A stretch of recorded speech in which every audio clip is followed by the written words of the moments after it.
Hi, everybody, and welcome to this episode of Concerts and Conversations. I'm Matthew Dirst, the Artistic Director of Ars Lyrica, and we're delighted to have with us today Zachary Carretín, a musician who hails from Houston, who I've known for quite some time now, at least 20 years, perhaps more.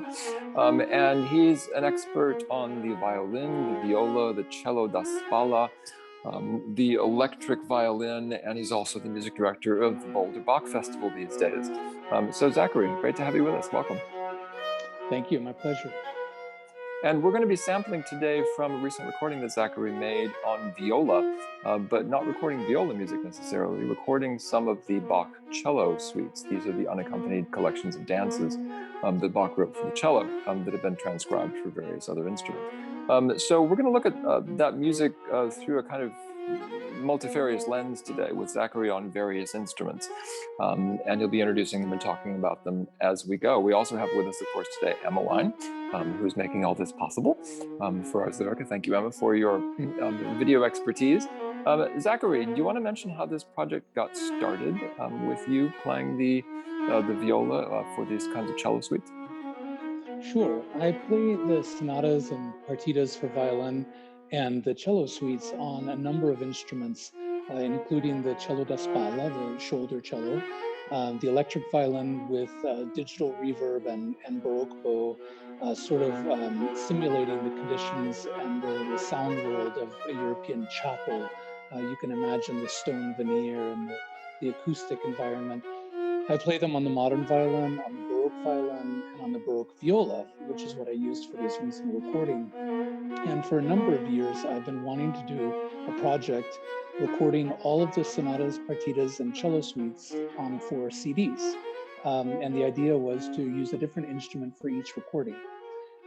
So the pandemic hit in March of 2020 in the US, and by April, everything had been shut down and all of my concerts were canceled and all of the festivals concerts were canceled. So I decided this is the time to do it. And I reached out to Sonoluminous record label with the idea. And within a couple of weeks, I was driving from Colorado to Virginia, 30 hours each way without stopping for a hotel or a restaurant, wearing my mask and gloves to fuel the car.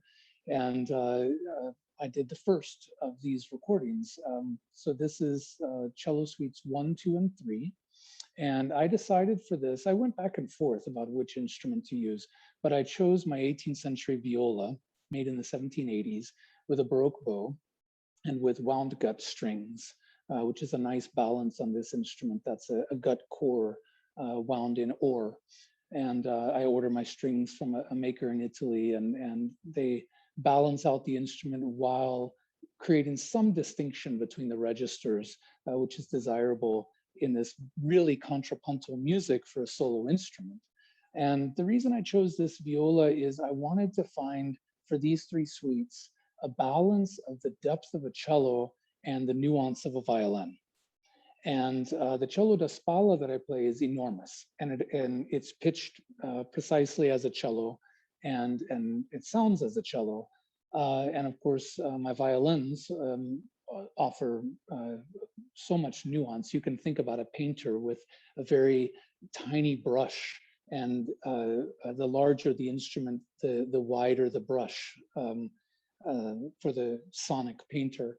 And so this viola and this bow in particular gave me that middle area of having some depth and some basso quality with plenty of nuance. But a lot of times the room that I'm playing in and the instrument that I've chosen makes the decision obvious. So since we're going to be starting with a clip of you on the electric violin, can you tell us how you came upon this instrument? Or why did you start to play the electric violin of all things? That's a great question. In 1998, I was in Houston working on a master's degree at Rice University. And I was serving as concertmaster of a chamber orchestra. And that orchestra was hired to play the, I think it was called the Reliant Energy Power of Houston Festival downtown. And we were accompanying an aerial dance company called Project Bandaloop. And they rappelled down skyscrapers on climbing ropes and then did dancing pendulums and phrasic gestures that are quite stunning to observe. And also I have to say, they move the dance floor to a vertical position. And in so doing, the perspective is of course altered. And so I thought, well, we're playing amplified and with the dancers thousands of feet away listening to the amplification. I thought it was a good time to invest in an electric instrument. Since 1998, I've owned 7 electric violins. I've commissioned several of them, and I go back and forth. But what I've found in recent years is that the sound that I want is the Baroque violin in a European chapel. And so now I'm using, for this recording that you're about to hear, an electric violin made by Yamaha, where the bridge is wooden and it's a normal acoustic bridge that sits on top of 2 pickups. And so the string vibration and the vibration through the bridge is as it would be on an acoustic violin. And it helps with the feeling to really to feel more like one is playing an acoustic violin. And then, of course, with any electric instrument, where you take the sound, your effects pedals and your amplification and all of that is really important.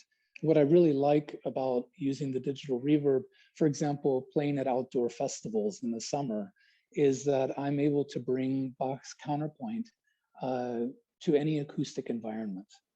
I do play the electric violin now exclusively with a Baroque bow, because I find that the instrument is so responsive that I can hold the bow with 2 fingers sometimes and just barely touch the string like a hummingbird. And the ping of the response is really wonderful. And physiologically, it's very relaxing to play the instrument. And I will say, I've played in many chapels, of course, in Europe and the United States and elsewhere, but to be able to have a chapel at home is a real teaching tool.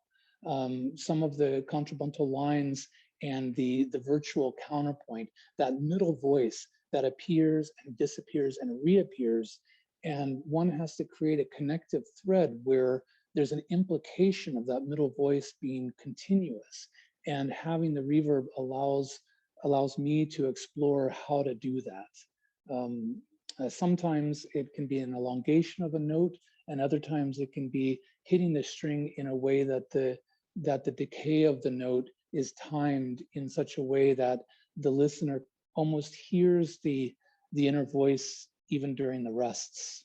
One other great advantage, of course, of the electric violin is that it can be played almost anywhere outdoors. You mentioned this project in Houston, which was your introduction to it. Houston, of course, is famous for its heat and humidity, making gut string instruments problematic, to say the least, outside. Where you're at now in Boulder, it gets hot and dry in the summer. So kind of a similar but opposite problem, but not one that really phases the Baroque violinist. Well, it has been an interesting adjustment. I'm in my 8th year as music director of Boulder Bach Festival, and I've lived in Boulder for 6.5 years. And I can't tell you how many adjustments I've gone through in order to get the instruments happy during the winter. I'll give you an example. We recently recorded a concert film, and when we weren't recording, we had 4 industrial strength humidifiers on stage, and we still couldn't get the humidity level higher than 8%. And for the string instruments, 30% is kind of the lowest you want to go. And so I've gone through bridges and tailpieces and sound posts, and I've ordered custom gut strings from all over the world, and bows. And yep, with our acoustic instruments, it's astonishing how much time collectively we spend fussing with them.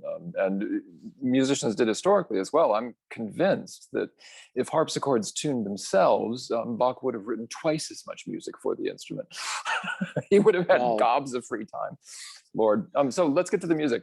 So this is the bourrée from the suite in C major, the 3rd suite, transposed to G, as delivered on the electric violin by Zachary Carretín.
So Zachary, turning to another instrument that's become a specialty of yours lately, the cello da spalla. Can you explain what this is, this shoulder cello, and what prompted you to commission one and start to play it?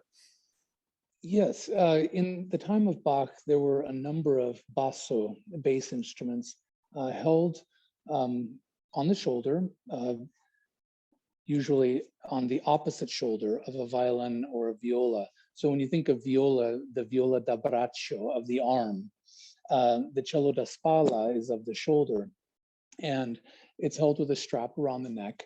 And there are a lot of names for such instruments in the period: bassetto, violoncino, violonzono.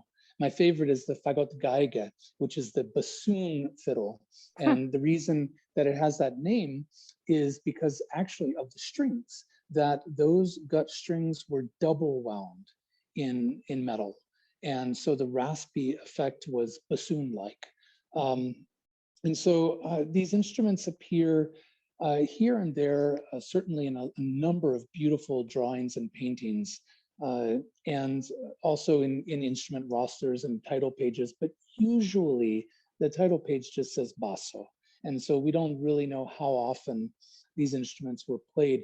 From the fine art, we see them in choir lofts where space was limited, and we see them in theatrical productions in the street where one can literally dance and play the cello at the same time. I'm not so good at that. But these instruments had different tunings, 3 strings, 4 strings, 5 strings. Some of them were tuned just like a cello, and others are tuned like an octave violin or in other tunings. And in fact, Bach's 6th cello suite, which is written for a 5-string instrument, very well might have been written for a 5-string shoulder cello, cello da spalla.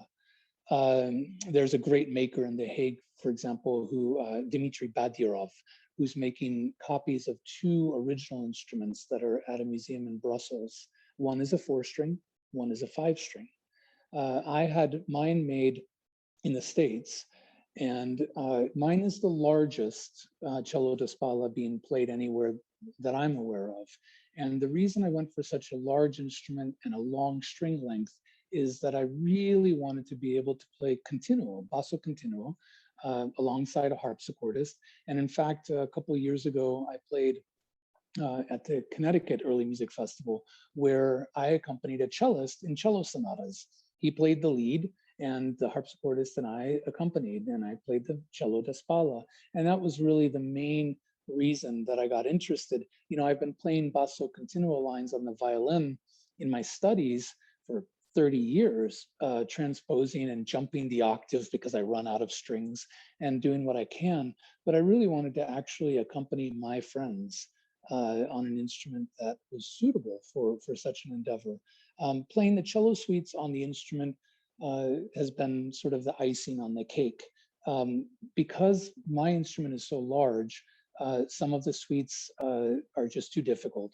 It's too hard to get around.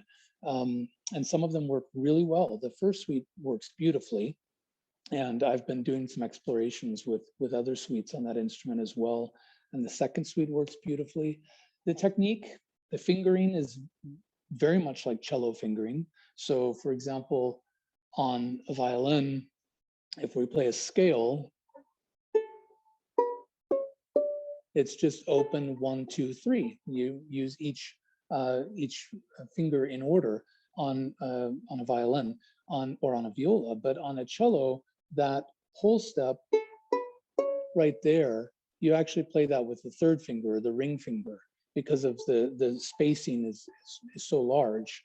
And so on the cello da spalla on my instrument, most of the fingerings are cello fingerings, and that means a lot more shifting. And it also makes one think about the pivot places in the phrase. That is to say, if it's idiomatic to shift, where are we in the harmony? Are we in a short sequence of notes that are a resolution or the start of a phrase? Is our string crossing at a moment where we want to go brighter or darker in the phrase? And so these decisions end up really affecting the interpretation. The tenor voice to the alto voice, or going up higher on a string versus staying lower, they're completely different than if I play on a viola or on a violin. So once again, it's part of an exploration to educate myself and to learn more about what the possibilities are with different instruments.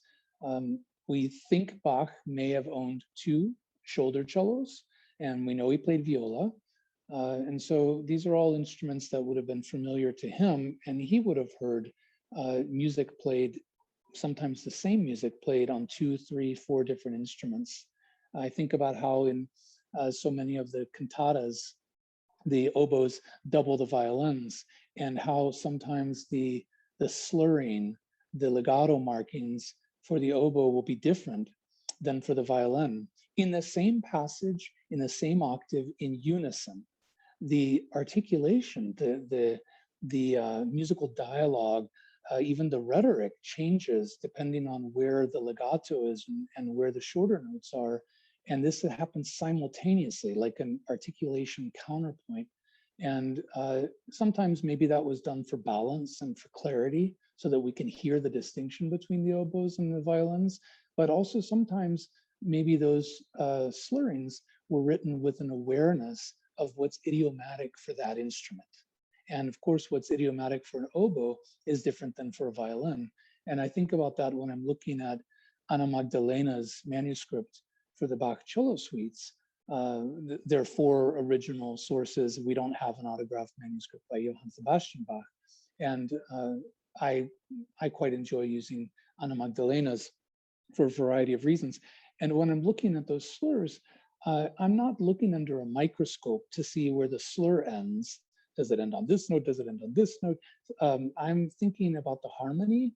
I'm thinking about the pivot moment between a half cadence and the continuation of a phrase. And I'm thinking about what's idiomatic for the instrument. Sometimes I'll extend the slur by a note because of the color that I want to achieve on a string. And maybe that slur works perfectly on cello da spalla, but not so well on the violin.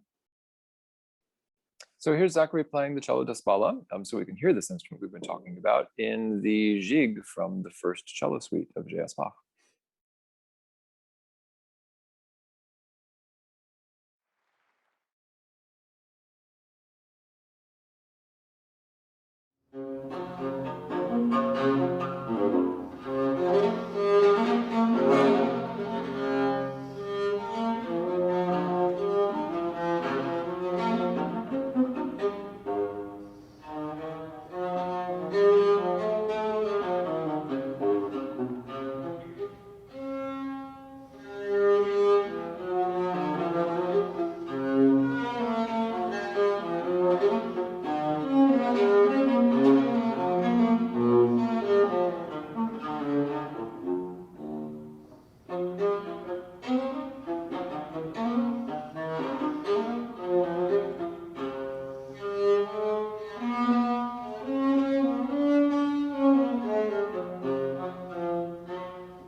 Zachary, one other question about the cello da spalla and the instrument that you have and that you commissioned. Did you work with a maker who'd made one of this particular dimension before, or was this a kind of experiment for the maker as well as you?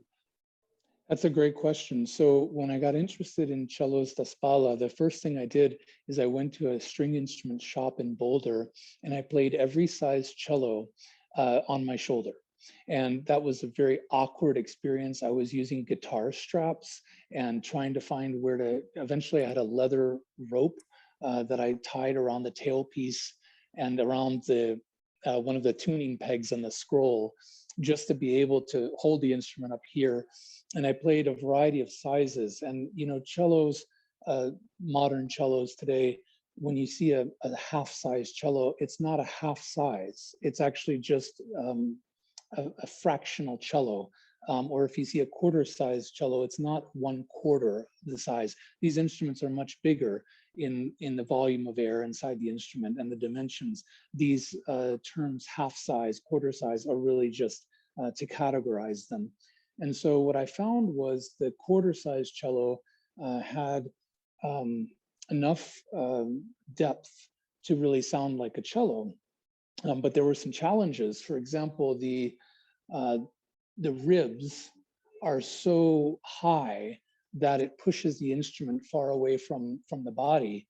And so getting around the instrument requires a shoulder blade extension that I found very awkward at first. But basically, we use the dimensions of a quarter-size cello as our model, mainly because I wanted the largest instrument I could get my hands around. I worked with 3 makers in stages. It took about 1.5 years. And then it took another year to get the tailpiece, the bridge, because I went through several. Eventually, I worked with Thomas Mace, an historical builder who lived in Germany for 30 years, and now he's in semi-retirement in Boulder. He's a great maker of the viola da gamba. And so he helped me with the external fittings, making some that really worked for the instrument. So the instrument was altered in various ways, the neck length, the nut right here, so that it could handle the thicker strings that I ordered. And also because the distance to the tuning pegs is so far on that instrument, I had geared pegs installed. So they look like these pegs or any other pegs, but in fact, it's a geared mechanism inside the wood, kind of like a guitar tuner.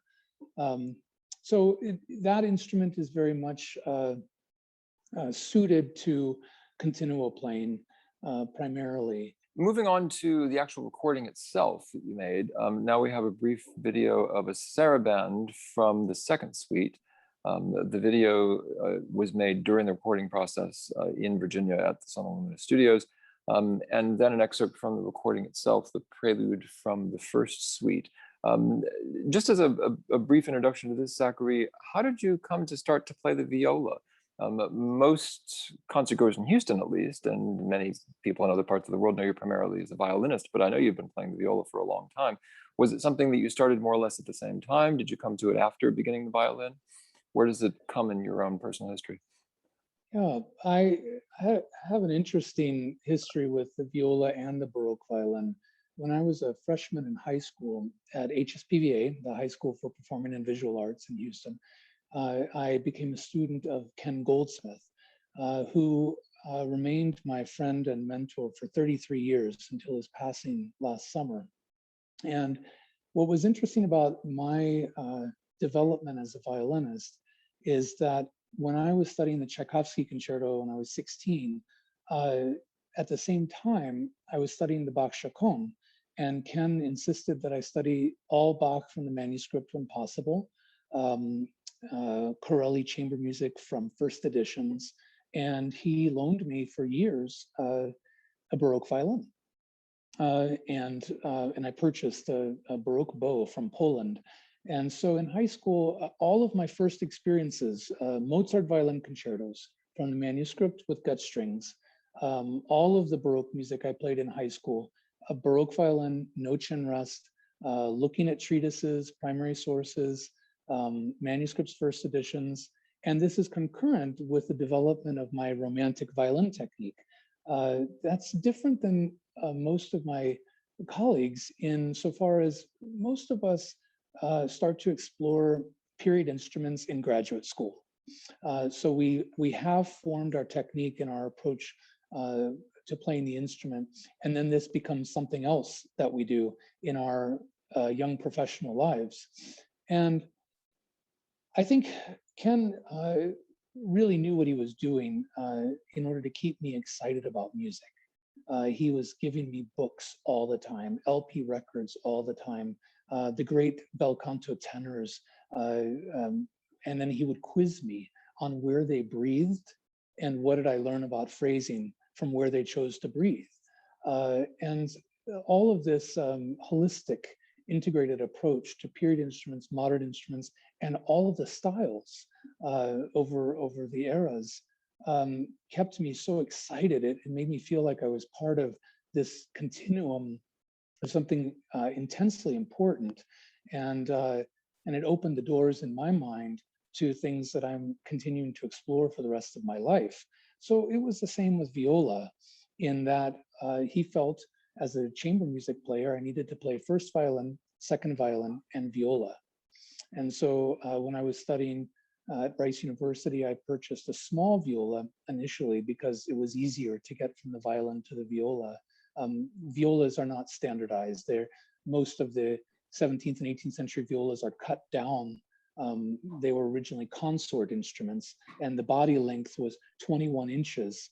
For example, in circa 1600 in Brescia, today's viola, as I said, 21 inches, today's viola at 17 inches is considered large, and most people play a 16-inch body length. And so my first viola was 15 and a quarter. To give you an idea, a violin body length is 14 inches. And so playing the viola and learning about the different bow speeds and points of contact and the vibrato width and some of the idiosyncrasies of what makes it different than a violin was part of my training to be a violinist.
I continued after high school. I did a bachelor's degree with Ken and Sergio Luca at Rice, and then I did a master's degree with Ken also at Rice before going off and living in California and Norway and other places.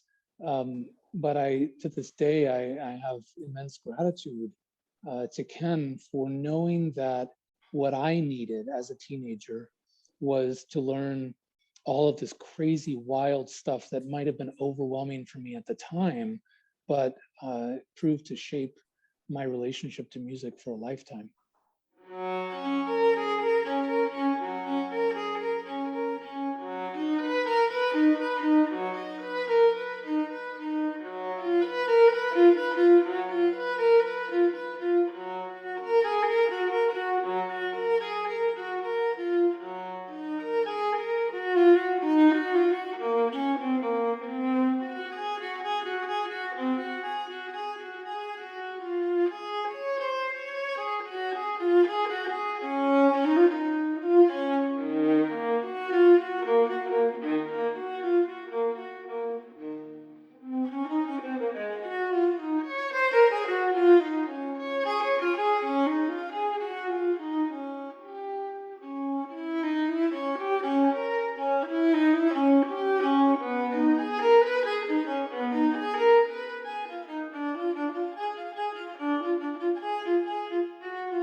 Zachary, thank you so much for being with us today and for demonstrating with great imagination and flair what can be done with repertoire that we all know, the Bach cello suites, as reimagined here on viola, and on Baroque violin, and on the violoncello da Spalla. It's wonderful to see that your instrumentarium continues to grow at home. Lord only knows what's going to be next. You, at least, as you collect string instruments, aren't quite as confined as a keyboard player is by simply floor space. Some of us will need new houses if we invest in too many new instruments. So I wish you good luck on acquiring even more wonderful toys. And it's been great to have you with us today. Thank you so much for having me. And well, first of all, I might just have to explore getting a shoulder harpsichord at some point. And I also would like to mention that having worked with you for decades and really since the inception of Ars Lyrica, I'm grateful to you personally over the years. For example, you taught me how to tune a harpsichord. And many of the tools that I use today in my teaching and in my work with the Boulder Bach Festival are an extension of what I learned working with Ars Lyrica and working with you personally. Thank you. It's nice to hear. Zachary was one of the original players in the ensemble back in 1998 for a production of John Blow's Venus and Adonis at the University of Houston, which we put together with some singers from the Moore School, plus a small band that consisted of a few local players, and Zachary was a graduate student at that point at Rice. And he went on to be involved in several of our projects, including concert mastering the Grammy-nominated disc from Johann Adolf Hasse of Antony and Cleopatra. So it's with great pleasure that we welcome you for this segment today. An old friend, really, of the ensemble, somebody with whom I've collaborated on numerous projects over the years in various places. So great to have you with us, Zachary. Thank you. Thank you.